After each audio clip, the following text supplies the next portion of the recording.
Today we are joined by 375 AI. These guys are building decentralized edge infrastructure for artificial intelligence with deployments already live in Los Angeles and expansions underway in New York and beyond. Harry's with us here today. He's going to give us the breakdown into those expansions, what these guys are doing at the edge, and how they're unlocking the power of AI data-driven insights. Nothing here is financial advice, obviously, as usual, but Harry, I'm sure this is the 10,000th interview for you. Give us an overview of yourself and, maybe just a problem and solution statement with 375 AI while we get kicked off here. Awesome. Well, thanks for having me. Pleasure to be here. I'm Harry, CEO and co-founder at 375 AI.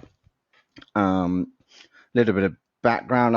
I've been an entrepreneur my whole career.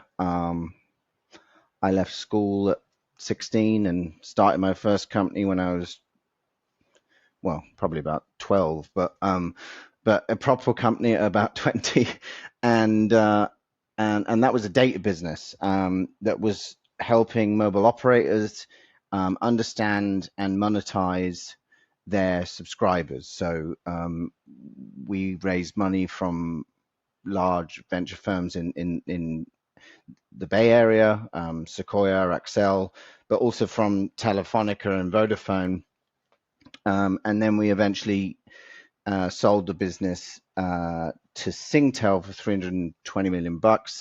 I moved from San Francisco to Singapore, spent many years there, and still spend a bunch of time there.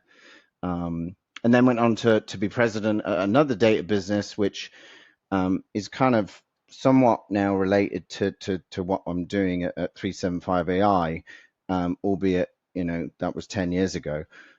This was a company called Bliss. It was a location data business, so it was understanding the movement of people using their digital devices as a proxy to understand where they go, where they shop, how long they stay there, so on and so forth. We raised money from Unilever, the large consumer packaged goods company. They make toilet paper, diapers, deodorant, shampoo, etc. And sold that business ultimately to T-Mobile in the US. I then became the CEO of Linksys, the Wi-Fi router company, which was founded in the year I was born, and was kind of a pioneer in the networking space. And it was there that I discovered Helium, which became, I guess, my kind of on-ramp to crypto and what is now DePIN generally, and became so kind of excited about the space that me and my kind of right-hand man at Linksys, Rob, who's now my co-founder at 375 AI, we left to launch 375 AI 3.5 years ago. And yeah, you summarized 375 well.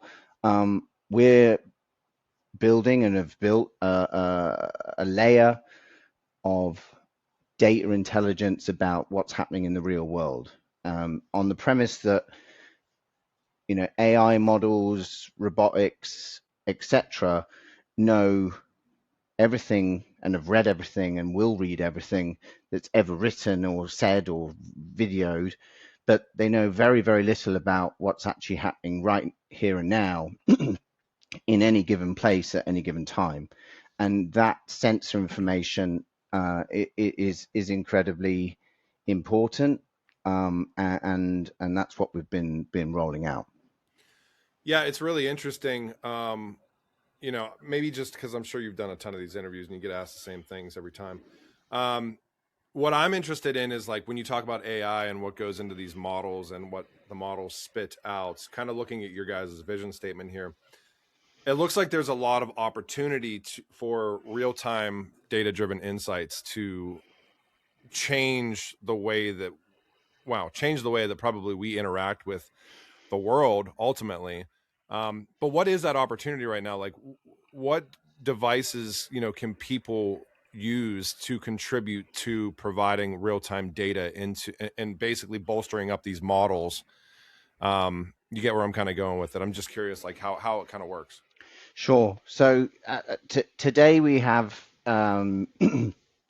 two products which create the data that we've built the network upon.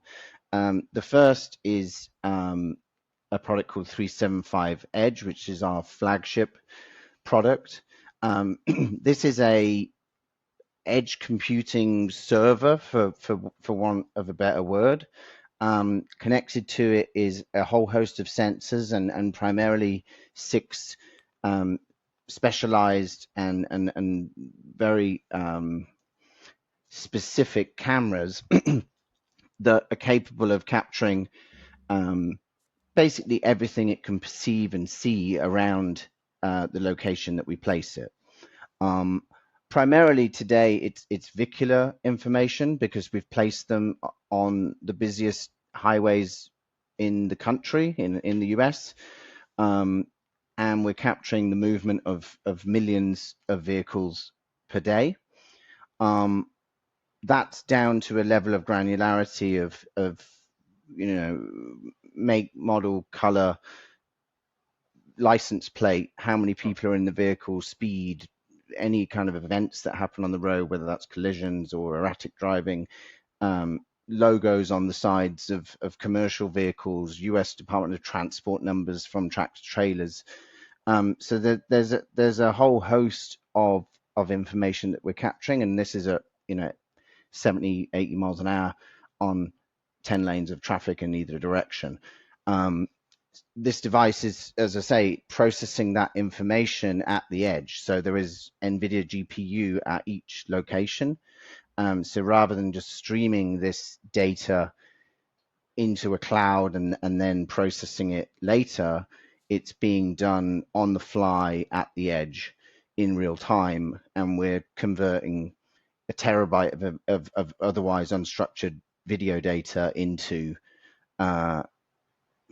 20, 30 megabytes of raw data, text. So I would imagine that we are already far beyond the days. Like I remember, you and I probably remember this. I remember when you used to have to go somewhere and you would go to MapQuest and we'd print out a map and then we'd drive somewhere and it's like, oh shit, I took a wrong turn. But now, even when like Google Maps and things like that have come to fruition and some of these driving apps to like help you get places, I remember whenever it was like, report an accident and like you would have to manually go in and do it. It seems like what you're kind of describing is that we're heading towards, and maybe we're already there, a future where, not only does it automatically get reported, but then anybody that is using, a map application to get somewhere, that updates in real time based on what was reported from an accident or some sort of an issue.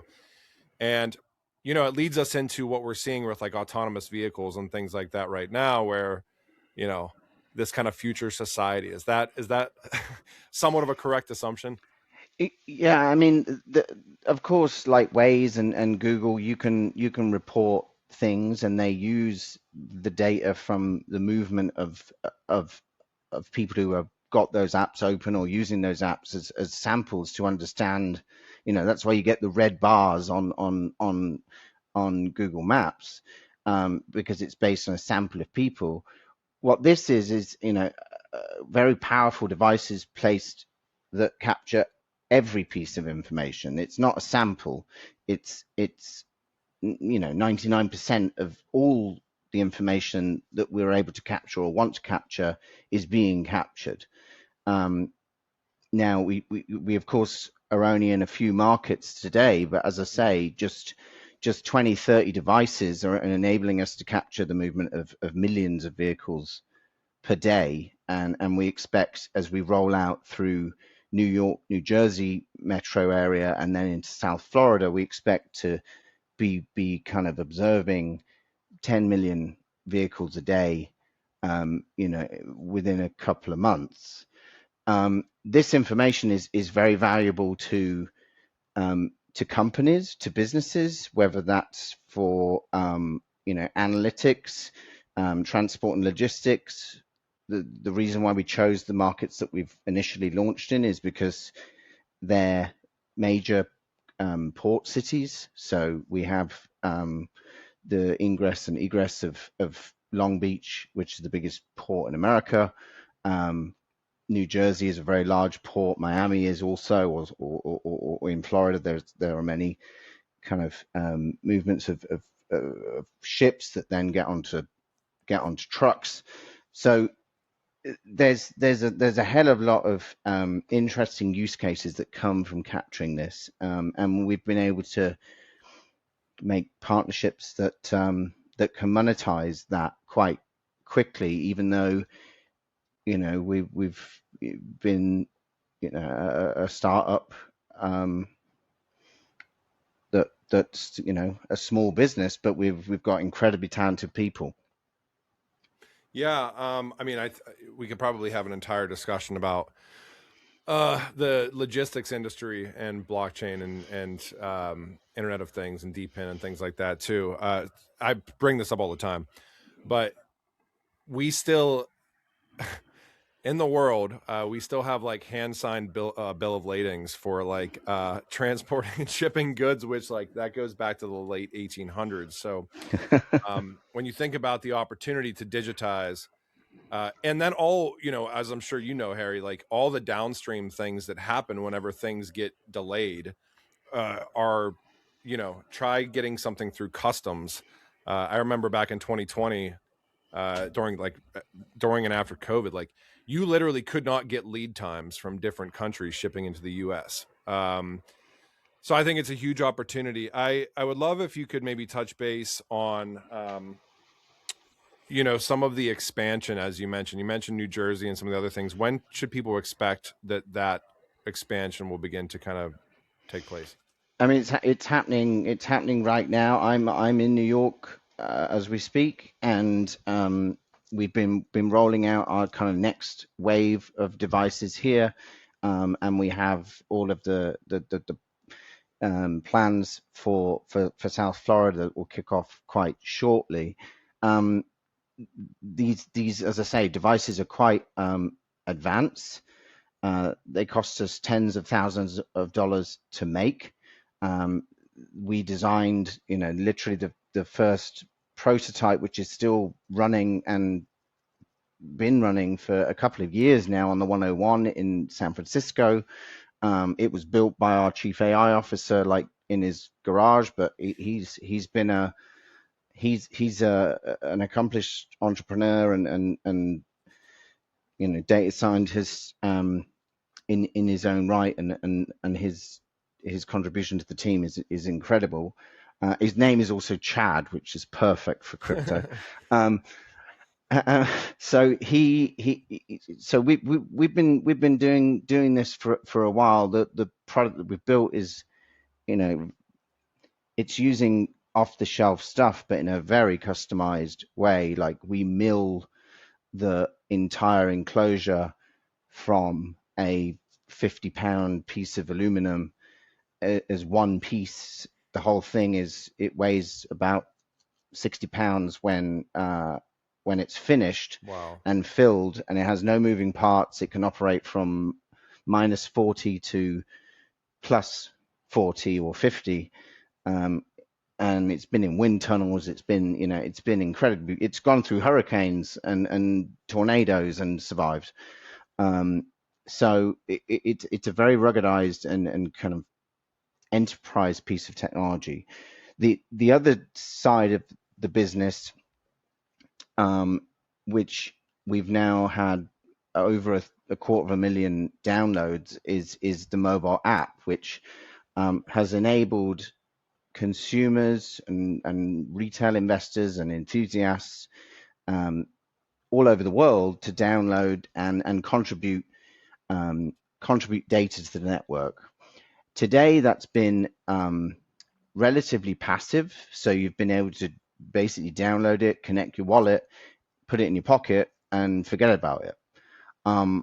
What's coming up very, very soon, and this month is kind of, I guess, gamifying and creating more proactive or active missions for people to do, which we're monetizing with retail, with beverage companies, with consumer packaged goods companies, etc. And then it enables the people who contribute the most to be rewarded the most in the same way that, like, if you're driving an Uber, the more rides you pick up and drive, the more money you make. And it's kind of relatively simple and has a direct correlation to how we're then subsequently monetizing that. Yeah, I'm interested because I think I've said this like so many times before. I think we're heading towards a future where like we're already living in the attention economy. And I think that's just like literally proof by everything that we kind of do as human beings. On Twitter or X, or maybe for the older crew, Facebook or Meta, people are participating in all sorts of MySpace. MySpace. Yeah, yeah. I remember MySpace, dude. My playlist on MySpace was awesome. I had the music playlist that was killer. But what you mentioned is like exactly the way that I kind of see it going, where people are going to essentially earn based on where that attention is going and what they choose to participate in. Like we are kind of out of that value loop right now. I think a lot of the things that I see in DePIN and across blockchain are trying to figure out ways to get us back into that value loop. And so I guess maybe one question I have is, it's interesting to me too, and I look at like DePIN and like edge use cases. I remember a few years ago, DePIN, this happens all the time in crypto, where you'll see a use case that seems like it's too early for it to kind of gain adoption, and then it kind of goes away a little bit, and then there's a resurgence.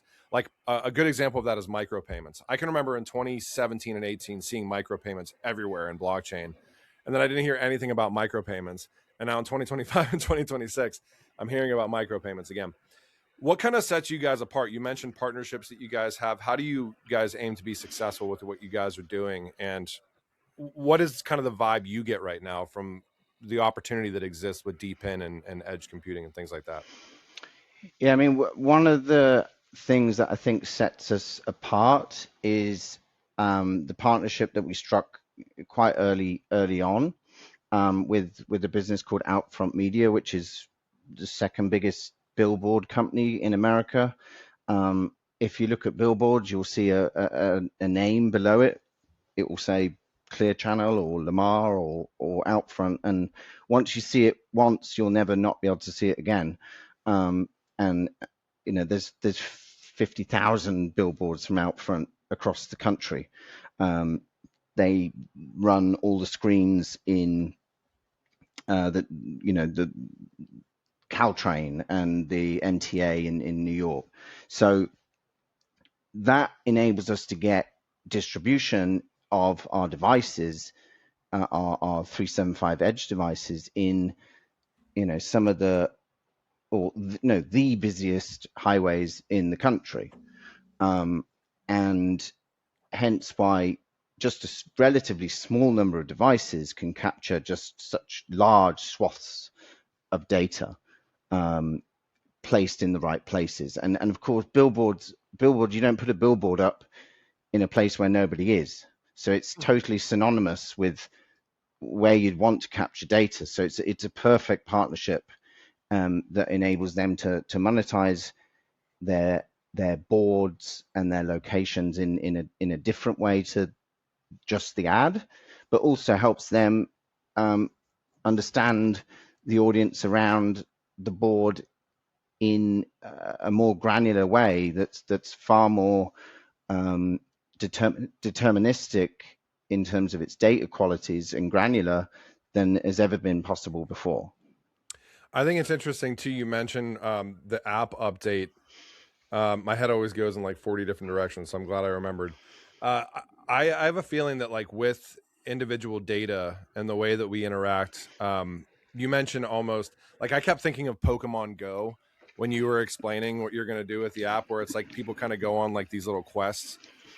But I want to take it from like the brand aesthetic standpoint, where like I do feel like we're headed towards a future where brands, and actually I know this is the case because those of us that watch, like, if you have streaming on your TV, this just started happening like within the past handful of months, and you're like watching streaming, which kind of pisses me off a little bit. Now commercials will come on to like Hulu and all this other stuff, and it's like, why am I paying for streaming and a commercial comes on?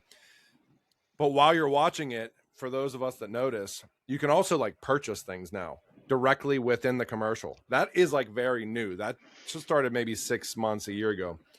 I think with real time kind of data insights, blockchain, DLT, DePIN, I would love if you can talk about what opportunity you feel like brands have to get closer to their customer bases, because I feel like it's like a huge opportunity, and we haven't even scratched the surface yet. Yeah, I mean, brands, and I worked in data and advertising for the first 15 years of my career. They, online, they know everything you're searching, everything you're looking at, everything you're clicking. They know even where your eyes are looking, from studies and so on of their websites, and so they have just an incredible amount of information. But as soon as you walk out the door, they know nothing.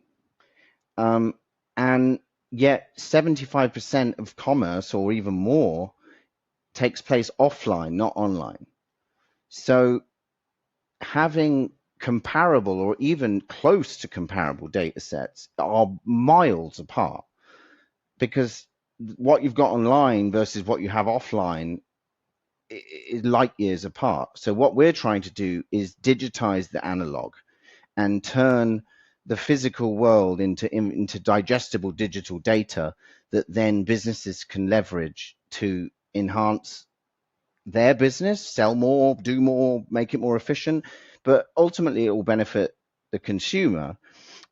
And we're doing it in a very privacy respectful way, because we're doing all of the edge computing, and AI is running at the edge. So we're not just streaming random video into the ether and processing it later. It's being done and discarded immediately. We have no interest in the video. We only want to extract the information that's useful. And we're doing that at the edge in every location. Yeah, I think you kind of nailed it right there too, because I think one of the problems with crypto adoption in general has been like you're asking people to just do things that they don't normally do. And I think that we are slowly eking our way out of that. And by that I mean, like, anytime you talk to somebody about blockchain or DLT and it's like, hey, yeah, you have to go create an account here and then go to this other thing and create this and then that. And it's just like, by the time you already got to the second step, you've lost most people because they're uncomfortable anyways. What you're kind of talking about, which I think is where real adoption is happening, and it's, I've seen it be more prevalent now over the past like 18 to 24 months than ever, is the things that we do in our everyday lives. Like, you know, having that stuff, those real-time data insights from what I'm doing in my normal life, and then figuring out ways to add value with that data that then has a feedback loop back into my normal life that just makes my normal life a little bit better. I think it's super interesting. I would love if you could touch base on anything else that we might have missed, or any forward-looking statements that you might have, what you're excited about for 2026. The crypto space is interesting to watch the past couple of months. There's been more adoption than ever, and yet like we are in the doldrums and it's just all negativity, and it's like, I don't want to log online. But what are you excited about for 2026 and beyond, Harry? And thanks for joining us today. Yeah, no, well, thanks for having me. And I mean, yes, the market and the crypto space seems to be the best it's ever been, but also the worst, which doesn't kind of have correlation in a rational mind. But our focus is just on building. I come from a background of building companies with just fundamental economics, like make money, sell stuff, make profit, and Makes and sense.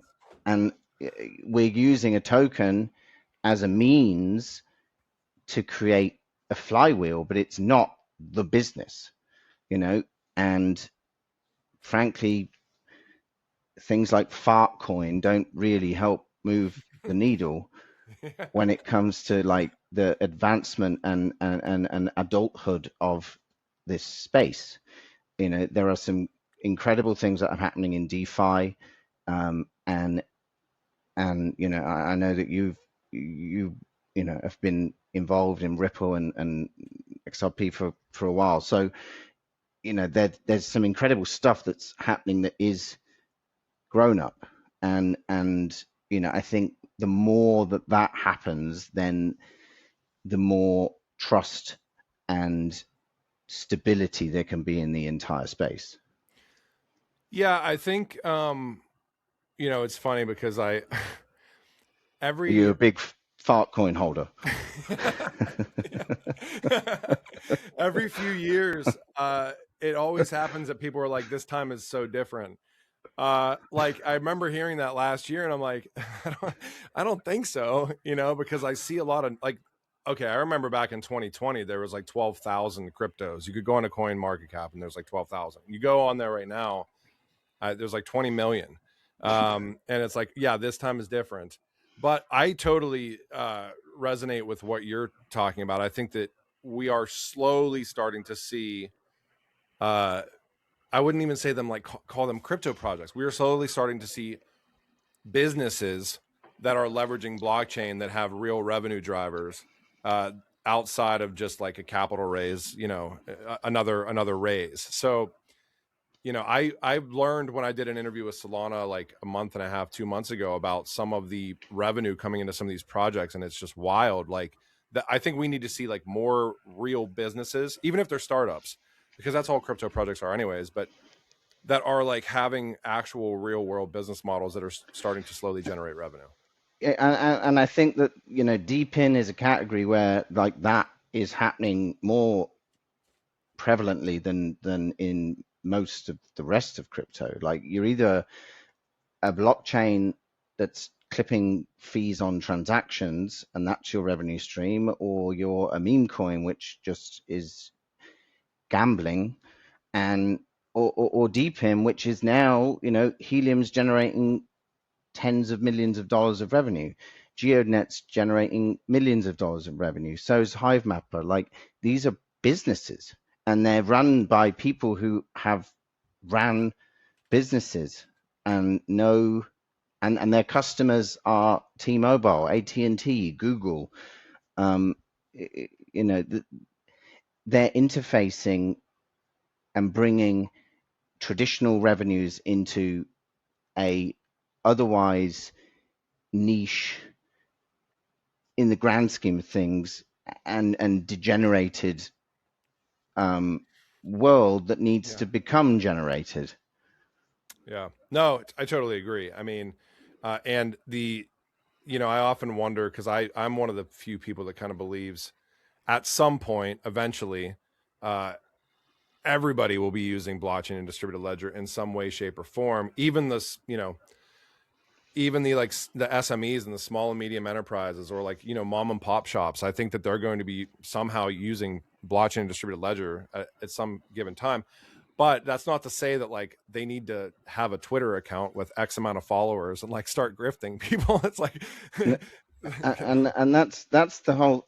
Yes, every and I've said before, but like DePIN as a word or a concept is not going to be like a mainstream thing.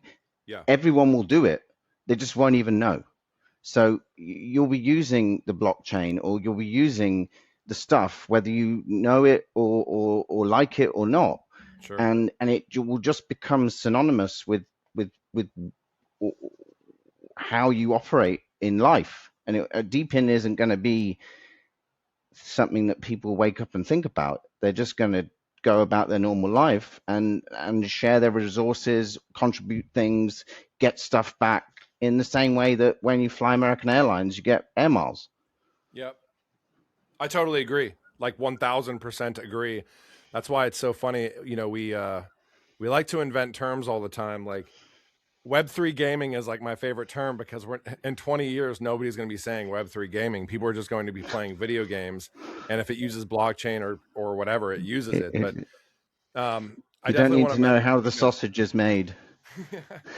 Yeah. Well, I mean, you and I aren't being like, oh my God, TCP/IP, and like, this is so cool. Like, I want to mention, make sure you guys go and check out 375.ai if you want to learn more, and give them a follow on X as well at 375AI underscore. This has been a really awesome conversation, Harry. And yeah, I'm looking forward to the expansion of the network and the DePIN kind of network, and looking forward to the update as well, as you mentioned. And thank you so much for joining today. Hang out with me here while we ramp this down.